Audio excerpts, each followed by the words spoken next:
Les erreurs à ne pas commettre quand tu viens de commencer les affaires, c'est de ne pas prêter de l'argent avec les intérêts. Le crédit que tu prends pour faire le commerce, moi, ça m'avait vacciné. Et je ne souhaite pas que ça vaccine les autres. Pour récupérer ton titre foncier, ça prend du temps. Mon titre foncier a pris plus d'1 an pour qu'on me remette. Quand j'ai regardé mon titre foncier comme ça, j'ai dit que donc tu vis encore.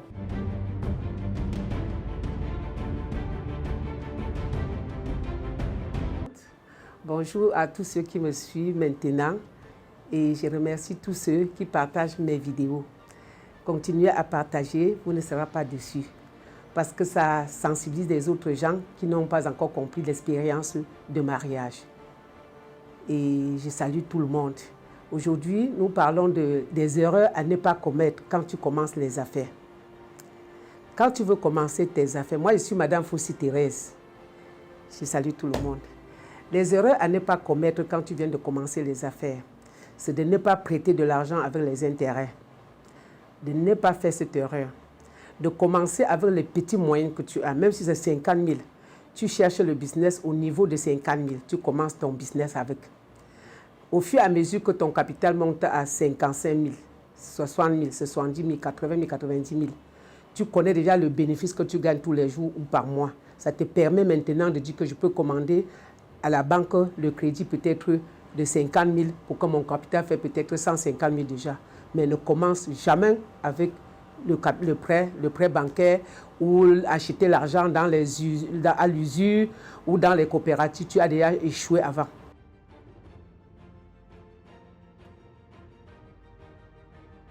En vérité, on ne peut pas commencer un business en allant prendre un prêt à la banque.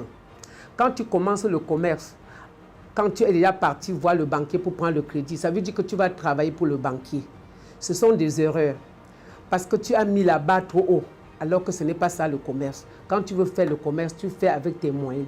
Parce que quand tu prends le prêt bancaire, 80% des gens qui font l'usure, eux souhaitent toujours que tu ne rembourses pas pour qu'ils bouffent ton terrain.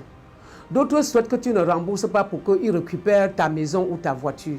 Donc, ce n'est pas bien de commencer par le prêt bancaire ou par l'usure. Et beaucoup d'autres argent que vous prenez aussi dehors, vous ne savez pas ce que la personne pense de vous. Moi, je pense qu'il faut fabriquer son capital un peu, et tu auras un bon capital. Et quand tu auras peut-être 5 millions, tu peux demander un crédit de 10 millions. Parce que le banquier lui-même, le banquier ne donne pas l'argent aux pauvres. Le banquier donne l'argent à celui-là qui a de l'argent. Preuve en est que quand tu pars à la banque demander le crédit, le banquier te demande que si tu as un titre foncier, quand tu dis oui, il dit dans quelle zone? Le banquier après maintenant demande que quand tu montes ton projet, si tu penses que tu peux gagner combien par mois? Si le banquier voit que dans ton projet, tu vas gagner au moins 3 millions par mois, il va te taxer les intérêts sur les 3 millions. Le banquier va te dire, comme le business de Madame Fossy, le capital de 5 millions peut produire 3 millions. Ça veut dire que je dois dire que les intérêts, c'est que 20%. Et le 20% à l'heure là, tu n'as pas le choix. Tu vas seulement prendre parce que tu as contacté le fournisseur. Et tu as dit au fournisseur que je peux acheter pour 5 millions. Maintenant, le banquier sait déjà que tu es sous pression. Et le banquier ne te donne jamais l'argent au temps où tu es normal. Le banquier attend toujours que quand tu es à la gorge. Et il t'appelle, oui, ok, prends alors parce que lui, il communique avec ton fournisseur. Ce qui est sûr que quand tu veux demander un crédit à la banque, tu dois toujours dire que mon fournisseur c'est tel, mon fournisseur c'est tel. Maintenant, tu lui donnes les documents. Il peut aussi appeler le fournisseur pour savoir à quelle période tu vas commencer à prendre le crédit. Maintenant, toi, quand il discute avec le fournisseur, quand il connaît la période où tu vas prendre le crédit, le banquier attend, il te met un peu sous pression, il te met sous pression un peu. Jusqu'à le jour qu'il sait que le conteneur est déjà prêt à arriver, il dit maintenant qu'on peut te donner le crédit, on peut te donner 30 millions. Quand on te donne 30 millions, tu vas seulement accepter les 20% parce que tu es déjà en pourparlers avec le fournisseur. Tu ne veux pas que ton fournisseur te déçoive, qu'il pense que tu es une femme ou un homme malhonnête. Donc, je ne pense pas que commencer le business avec le crédit, c'est une bonne chose. Mais s'il arrive que tu veux commencer avec ton argent et que c'est trop petit, si tu as peut-être une tante ou un papa ou une maman, que tu peux lui dire que maman, mon business, si je vais commencer avec 500 000. S'il peut te donner les 500 000, tu lui rembourses peut-être chaque mois 500 000 sans intérêt, c'est encore bien. C'est encore mieux. Si cette personne peut donner, c'est bien.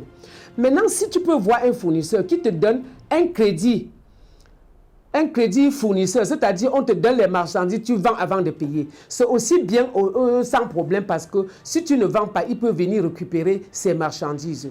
Mais le fournisseur, le crédit fournisseur est le meilleur crédit. Je dis c'est le meilleur crédit. Ne crée jamais le problème à ton fournisseur. Celui-là qui te donne de vendre avant de payer, c'est ton patron. C'est un bon partenaire. C'est celui-là que tu ne dois pas le décevoir. Donc voilà la meilleure façon pour ne pas commencer les affaires avec le prêt bancaire ou l'usure ou quoi que ce soit. Vaudrait mieux aller vers la famille ou vers une tontine qu'on classe peut-être 1 million, chacun bouffe, après l'autre bouffe, ainsi de suite. Si vous êtes 10, vous cotisez 10 millions, 10 000, peut-être 100 000, ça fait 1 million par exemple. Là, c'est bon. Parce que quand je veux prendre les 1 million sur 10 personnes, je rembourse en 10 mois sans intérêt. Là, j'ai le courage de les rembourser. Moi, je pense qu'à ce parti-ci, que tout le monde doit retenir de ne pas faire cette erreur. Sinon, vous n'allez pas durer dans les affaires. Vous n'allez pas durer.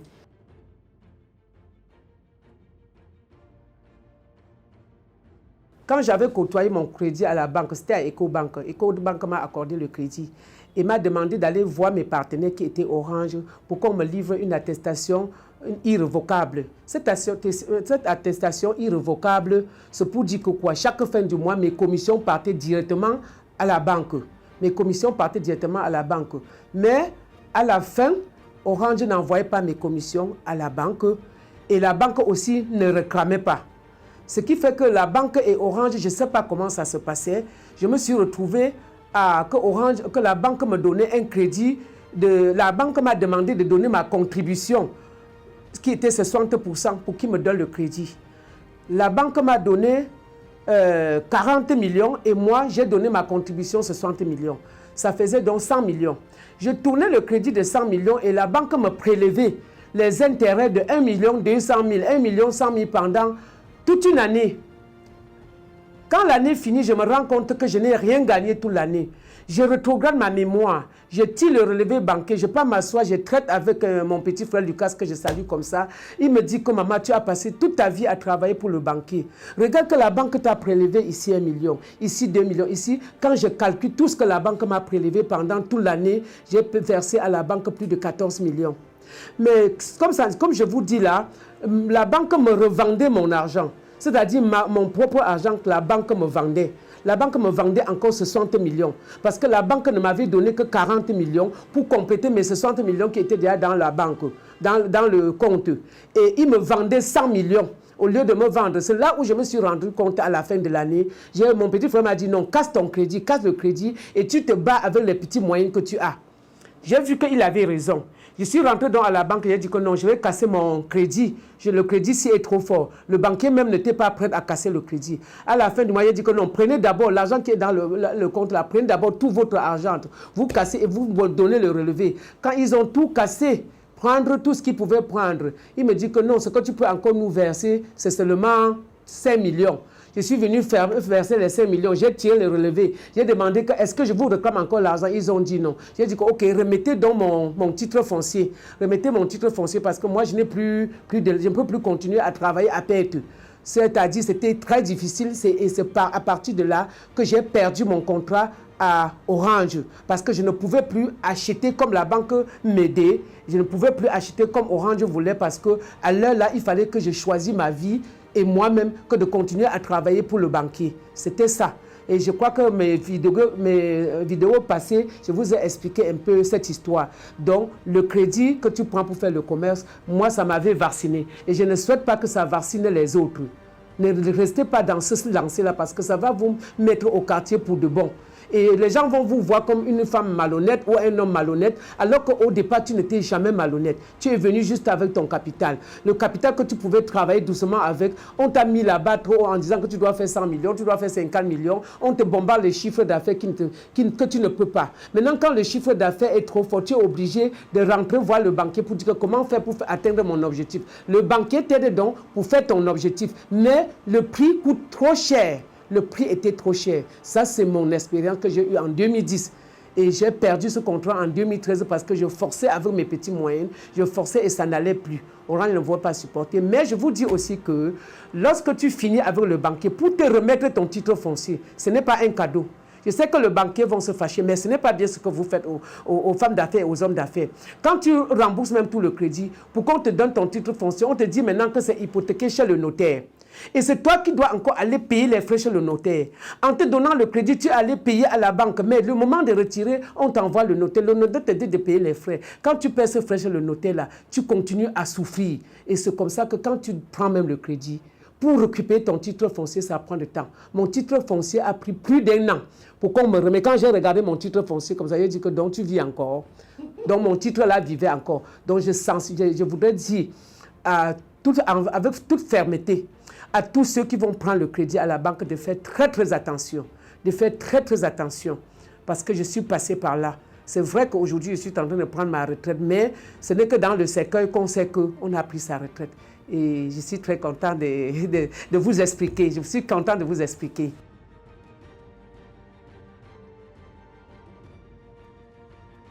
Lorsque tu veux te lancer dans les affaires, ne faites pas l'erreur de mettre d'abord les employés. Assois-toi toi-même, tu commences ton business. Tu ne peux pas ouvrir une boutique.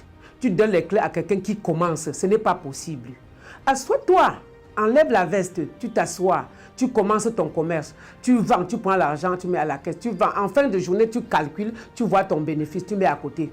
Le lendemain, pendant 1 mois, même 3 mois, après 3 mois maintenant, tu peux chercher un premier employé. Le premier employé, tu te bases sur ce que tu gagnes pour le prendre. Tu te bases sur le bénéfice que tu gagnes par mois. Si toi seul, tu gagnes déjà un bénéfice peut-être de 100 000, je prends un exemple, tu peux prendre un employé de 50 000. Tu sais que quand lui va prendre 50 000, toi, tu auras 50 000.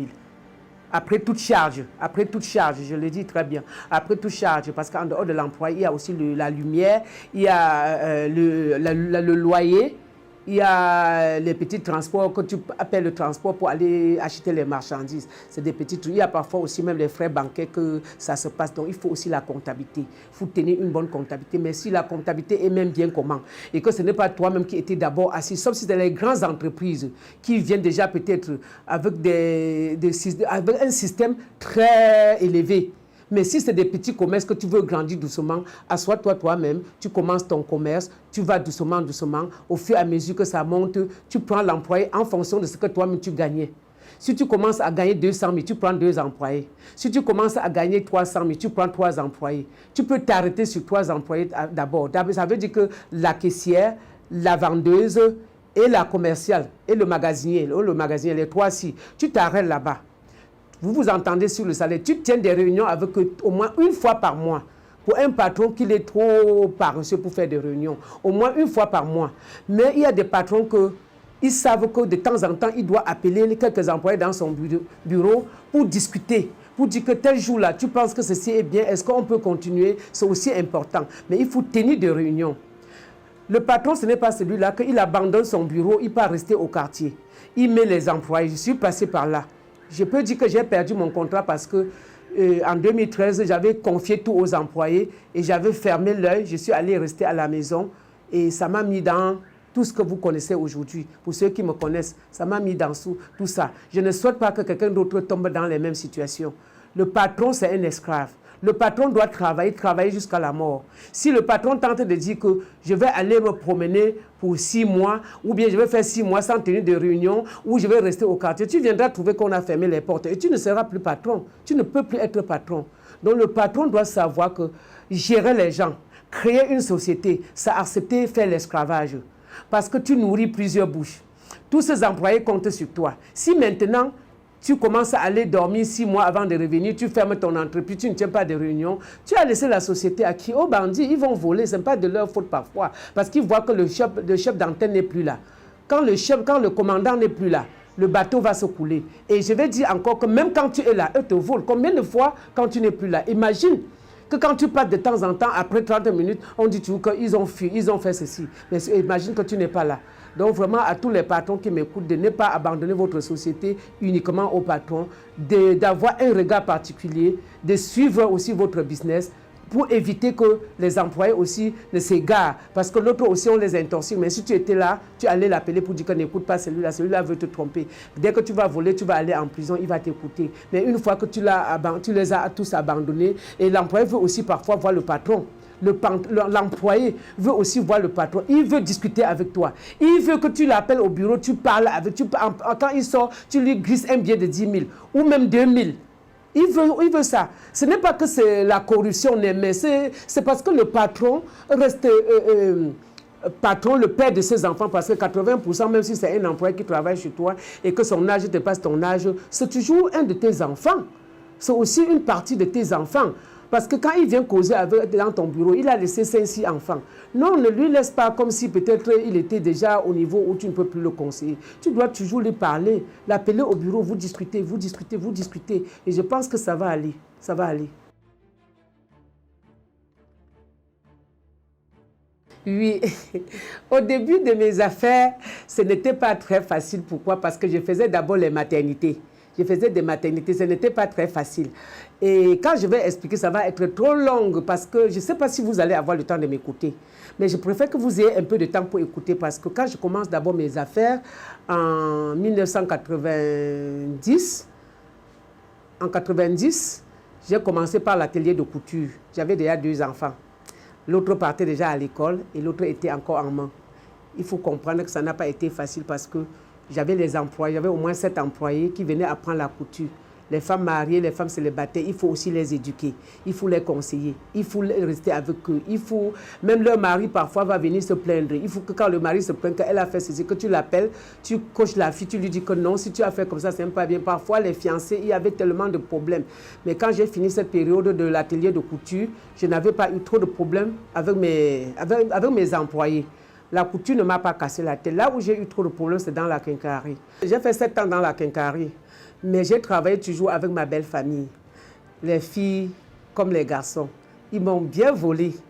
Aussi de ma propre famille, ils ont aussi bien volé. Mais je les ai dit que si vous avez volé, je ne veux pas que vous partez encore donner à un bandit. Volez, mais allez vous débrouiller à ce que demain vous revenez payer même mon remède. Ça a été mon vœu le plus cher. Parce que je savais que je ne pouvais pas tout avoir. Je savais qu'étant en congé de maternité, ce qui est sûr qu'on va me voler. Mais je savais qu'après mes maternités, je vais prendre mon entreprise en main. Et quand j'ai fini mes maternités, je me suis mis au travail. J'ai travaillé pour pouvoir économiser. Je salue une de mes belles-sœurs que quand elle a pris sa part, elle a donné à son show. Son show est parti jusqu'en France. Et l'a trompé même quand arrivé en France, il va l'amener. Et jusqu'aujourd'hui, le show ne l'a jamais amené en France. Je te salue ma chérie. Et ça t'a donné de l'expérience. Je crois qu'aujourd'hui, tu écoutes ta maman et que tu vas partager. Je ne donne pas ton nom, mais tu sais que quand tu as pris cet argent, tu as donné à ton gars, que le gars aujourd'hui, il t'a abandonné, il ne t'a pas épousé, il ne t'a plus amené en France. De dire à tes amis de ne jamais faire cette erreur.